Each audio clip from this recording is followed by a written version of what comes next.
Bienvenue dans ce wrap-up du mois d'avril. J'ai un tout petit peu de retard, mais écoutez, je n'ai pas eu le temps de le tourner avant. Donc j'espère que cette vidéo ne sortira pas trop tard durant le mois de mai. Et au pire, c'est pas très grave. J'ai juste envie de parler de mes lectures du mois d'avril. Parce que en vrai, j'ai quand même pas mal lu. J'ai lu 6 livres, ce qui est plutôt pas mal. Ça faisait longtemps que j'avais pas lu autant dans un mois parce que... Ouais, bon, au mois de février, j'avais quand même beaucoup lu. Et au mois de mars, un petit peu moins. Et au mois d'avril, bah voilà, 6, je trouve que c'est assez raisonnable. Donc voilà, j'ai également acheté 2 livres. Donc petit book haul, j'ai acheté Gone Girl de Gillian Flynn. C'est un thriller, c'est un livre qui est grave connu mais je l'ai jamais lu. Et même il y a un film apparemment qui est incroyable à regarder. Je n'ai jamais regardé le film. Donc voilà, il était temps et je me suis dit un petit thriller genre à lire cet été et tout. Ça va faire du bien. Je sais vraiment pas de quoi ça parle mais ça a l'air hyper sympa. Donc voilà. Et le deuxième livre que j'ai acheté c'est Say You'll Remember Me de Abby Jimenez. C'est le dernier livre de Abby Jimenez et j'aime beaucoup cette autrice. Du coup bah, je me suis dit vas-y je vais acheter son livre. Mais après il n'y a pas eu des avis très positifs donc je suis un peu deg. Mais je me dis ça peut être sympa quand même une petite romance. Et j'étais trop dans un mood romance ce mois-ci. Ce qui est plutôt étonnant. Et voilà. Donc, commençons les choses sérieuses. J'ai commencé le mois d'avril en lisant The Lantern of Lost Memories de Sanaka Hiragi. Donc ici c'est un recueil de nouvelles d'un auteur japonais. Je crois que c'est une autrice. Ouais, c'est une autrice. Bref, recueil de nouvelles où en gros c'est des gens qui sont morts et en fait ils se retrouvent dans une espèce de salle où ils peuvent revivre leurs meilleurs souvenirs et voilà. Et en fait il y a un gars qui les guide dans leurs souvenirs etc. Et en fait ils peuvent prendre une photo et après bah en fait il y a toute une cérémonie où ils voient leurs souvenirs s'évaporer dans le ciel. Enfin bref, j'ai bien aimé. En fait l'idée du livre m'avait trop hypée, j'étais là purée, ça a l'air trop cool. Mais après dans la pratique, le livre je l'ai trouvé vite lassant. Au début j'ai trouvé ça grave intéressant parce que puisqu'il y a un peu des éléments fantastiques, genre, ça m'intriguait trop et tout. Mais après puisqu'en fait je suis à chaque fois, je crois il y a 3 nouvelles dedans, ou il y en a 2, je sais plus, ouais il y en a 3. Et après en fait genre je connaissais pas les persos et tout. La première nouvelle m'a vraiment pas touchée. La deuxième, il me semble que... La deuxième, je l'ai trouvée extraordinaire vraiment. Et la troisième, je m'en souviens plus trop. Mais je me souviens que j'avais beaucoup aimé la deuxième. Mais voilà, genre c'était pas la lecture de l'année. J'ai mis 3 étoiles, je m'en souviens quasiment plus. Mais c'était sympa, le livre est joli. Voilà, rien d'autre à dire dessus. Ensuite, j'ai lu le nouveau de Keigo Higashino. Donc Keigo Higashino, vous savez que j'aime trop ses livres. C'est un auteur japonais aussi qui écrit principalement des thrillers. Et ici, il y a une femme qui est retrouvée égorgée chez elle. Et en fait, c'est trop fun comment l'enquête elle est menée. Le meurtre il a été commis dans un quartier hyper spécifique de Tokyo. Et en fait, il va interroger les gens qui ont des petits magasins à chaque fois. Genre par exemple, là au début, c'est genre la jeune femme de la boutique de vaisselle. Et en fait, tu te dis, mais purée, mais en fait, ça n'a aucun sens qu'ils leur demandent toutes ces questions. Et en fait, si, tu as l'apprenti du resto traditionnel. Enfin bref. Du coup, c'était trop fun parce que genre, tu sais, t'avais un peu des éléments par-ci par-là et t'étais là mais comment genre ça va être utile à l'enquête, et au final genre c'était vraiment utile. Et même bah je connais pas trop la culture japonaise, mais du coup ouais, enfin d'apprendre à en découvrir plus et puis d'avoir les petits magasins et tout, vraiment je m'imaginais la rue et tout, enfin bref c'était trop fun. Et des fois les personnages en fait ils étaient tous genre interreliés entre eux. Par contre il y avait vraiment beaucoup de personnages, du coup j'ai été un peu perdue par moments, mais j'ai adoré. Je crois que je me souviens même plus de la fin, mais voilà. C'était une lecture très cool, ça se lit hyper rapidement. Ce que j'aime trop dans ces livres, c'est qu'ils s'arrêtent sur des détails où genre t'as l'impression que c'est hyper insignifiant. Et tu te dis mais comment ça peut être utile pour l'histoire, alors qu'en vrai genre c'est tellement utile et genre j'adore ça, genre je suis là en mode ok je garde en tête mais je sais pas trop si ça va faire un lien et tout, et après genre t'es là waouh. Mais bon, donc voilà, j'ai mis 4 étoiles, je vous conseille vraiment de lire cet auteur, il me déçoit jamais. Ensuite j'ai lu Sunburn de Chloé Mitchell Howard. Ici c'est une romance saphique du coup entre deux femmes, ça se passe dans un petit village en Irlande, et en fait on va suivre au début Lucie, il me semble qu'elle s'appelle comme ça, oui, Lucie qui a 15 ans et en fait qui est dans son groupe de potes et tout ça, et elle commence à comprendre qu'elle a une attirance pour les filles, mais en fait elle est un peu trop dans cette influence sociale où elle est en mode mais je peux pas aimer les filles, enfin elle s'en rend vraiment pas trop compte, et du coup elle va genre sortir avec un mec alors que genre en soi c'est pas ce qu'elle veut et tout, enfin bref.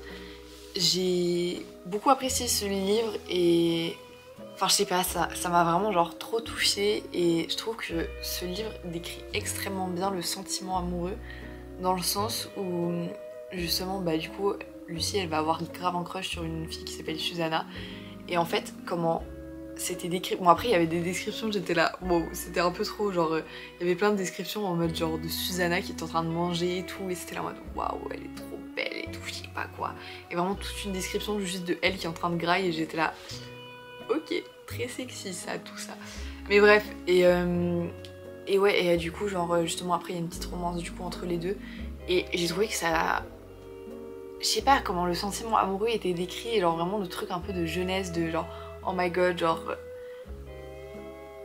c'est au-dessus de tout. Enfin j'ai vraiment pas les mots pour décrire, mais ce livre m'a vraiment trop touchée, et j'avais trop peur de la fin, et au final j'ai adoré la fin. Et enfin voilà, j'ai aimé tout ce livre, j'ai envie de le relire. Il y a peut-être plein de détails que j'ai un peu zappé ou j'en sais rien, mais ouais. En tout cas, je vous conseille fortement ce livre, il était super. J'ai mis 5 étoiles. Voilà, c'est mon coup de cœur du mois. Ça faisait longtemps que j'avais pas eu un coup de cœur sur un livre. Et je sais pas en vrai si c'est un vrai coup de cœur, mais en tout cas, genre, je sais qu'il a une place spéciale dans mon cœur. Et voilà. Ensuite, j'ai lu un livre un peu moins fun qui est Ceci n'est pas un fait divers de Philippe Besson. Franchement, ce livre, il faut s'y accrocher parce que il m'a énormément touchée, mais c'était très poignant à lire, genre vraiment très... Voilà. Je vais vous lire le résumé parce que je trouve qu'il lit très bien et qui démontre un peu comment Philippe Besson il écrit, parce que je trouve qu'il écrit genre super bien, enfin bref. Ils sont frères et sœurs quand l'histoire commence, ils ont 19 et 13 ans. Cette histoire tient en quelques mots, ce que la cadette témoin malgré elle, prononce en tremblant. Papa vient de tuer maman. Passé l'accélération, ces enfants brisés vont devoir se débrouiller avec le chagrin, la colère, la culpabilité, et remonter le cours du temps pour tenter de comprendre la redoutable mécanique qui a conduit à cet acte. Avec pudeur et sobriété, ce roman, inspiré de faits réels, raconte, au-delà d'un sujet de société, le long combat de deux victimes invisibles pour réapprendre à vivre. Donc voilà, sujet très lourd, vraiment il est super court, le livre il fait même pas 200 pages, mais j'ai pris mon temps à le lire parce que chaque mot était pesé, chaque mot avait une importance, chaque mot me percutait en plein cœur, et en fait j'ai trouvé incroyable comment en fait directement tu lis le premier chapitre, t'es là ah oui putain, et en fait je sais pas, c'est écrit quand même assez simplement, mais l'impact que les mots ils ont sur toi, genre vraiment tu vis le truc avec, et j'ai trouvé ça incroyable que en si peu de pages tu ressens autant d'émotions, t'es autant accroché au personnage. Mais justement en fait je crois que j'étais un peu frustrée parce qu'à la fin j'étais là en mode ah en fait c'est fini, genre j'étais là, j'ai fini le livre, j'étais là genre j'ai tourné la page, j'étais bah en fait c'est la fin. Donc je suis un peu déçue à ce niveau-là, mais c'était vraiment très poignant et je trouve que bah en fait on pense jamais, enfin justement ceci n'est pas un fait divers, en mode justement on lit des faits divers et on se dit ah oui ok oh my god c'est horrible, mais en fait on pense jamais à l'impact des gens qui restent et bref, et c'était super, un combat très poignant et tout ça, enfin voilà, j'ai mis 4 étoiles, voilà. Ensuite je me suis enfin décidée à terminer la saga de Part of Your World de Abby Jimenez. Donc j'ai lu Yours Truly, qui est le deuxième tome. Ça n'a aucun sens. Mais en gros, elle a sorti une trilogie, Yours Truly. Non.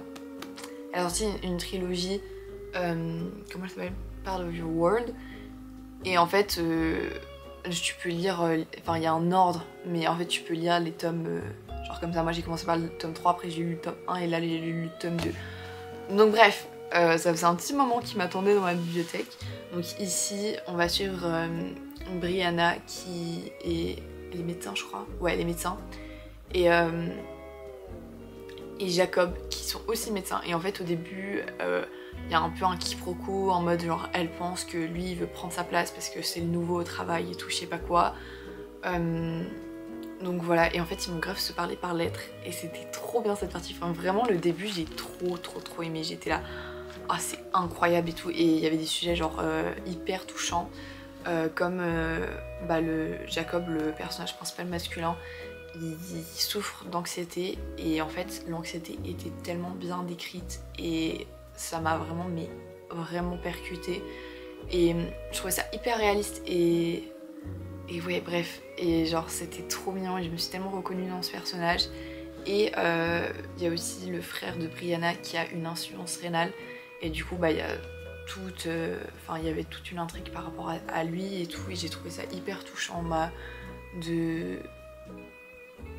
voir enfin, que la maladie est impliquée dans des romances, genre je sais pas, genre je trouve ça trop cool et genre de l'impact que ça a sur la famille, etc. Genre je trouve ça hyper intéressant.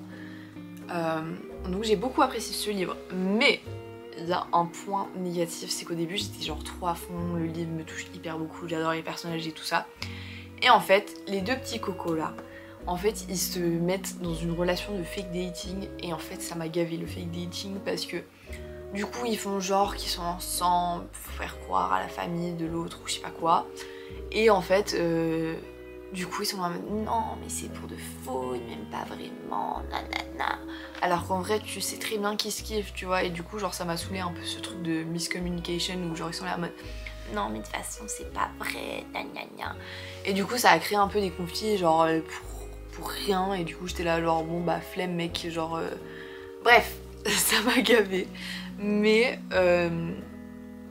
voilà, je vous conseille vraiment parce que c'est vraiment des bonnes romances. C'est tout ce que j'ai à dire, je crois que j'ai mis 4, ouais, j'ai mis 4 étoiles. Donc voilà, je suis plutôt généreuse en ce moment sur la notation de mes lectures. J'ai totalement zappé, mais puisque j'ai pas en papier, puisque j'ai lu le livre sur ma liseuse, mais j'ai lu Un hiver pour te résister de Morgane Moncomble. J'en avais parlé dans mon dernier vlog, je crois.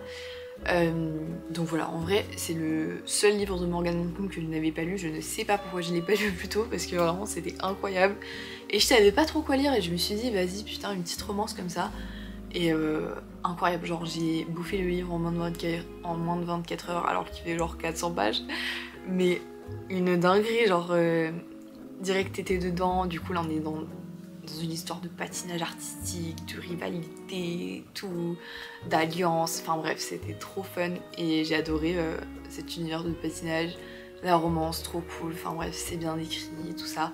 Après bah voilà, maintenant je l'ai fini, je m'en souviens, j'ai plus énormément de souvenirs, mais je sais que j'ai passé un bête de moment et voilà.